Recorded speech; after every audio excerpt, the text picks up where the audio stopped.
1st of November 2019, we have attended a conference about 30 years of Czech-American relations, dated from the year 1989 till 2019. The conference was organized by our Department of North American Studies in cooperation with York University Prague and Forum 2000. Among the panelists were people from both the Czech Republic and the United States. For example, we welcomed Mary Thompson-Jones, a retired senior foreign service officer from Rhode Island, or James Fly, a president of Radio Free Europe. Czech representatives at the conference were, for instance, Alexander Vondra, who is currently a member of European Parliament, or Michal Žantovský, former ambassador of the Czech Republic to the United States. And thanks to our conference, we had the opportunity to ask John Glenn, who is currently a policy director of the United States Global Leadership Coalition, about the influence of the United States on the Czech Republic after the fall of Iron Curtain compared to now.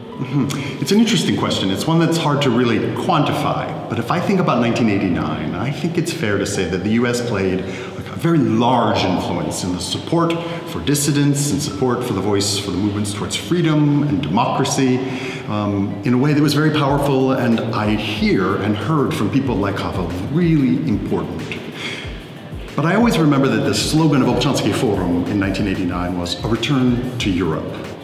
And so if I think, with the United States, the Czech Republic is of course a European country. And so it exists within Europe. And two institutions that really mediate the relationship between a large country like the United States and a smaller country like the Czech Republic are probably NATO and the EU.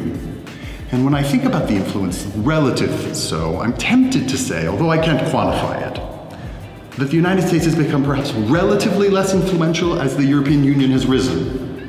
So if we think today in the economic sphere, if the United States wants to trade with the Czech Republic, it doesn't do so in a simple bilateral manner, because the EU is part of the common market. So the United States trades with the European Union, and the Czech Republic is a member of it. And so, indeed, if we wanted to negotiate our trade relations, probably the best place would be to go to Brussels to do so.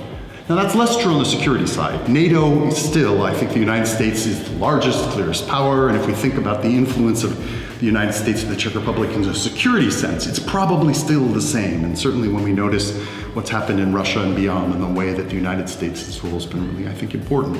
But it leads me to want to conclude that if in 1989, perhaps you might say, the United States was sort of 70-30 to the US and the EU, or the Western Europe at that time, maybe today it's closer to 50-50.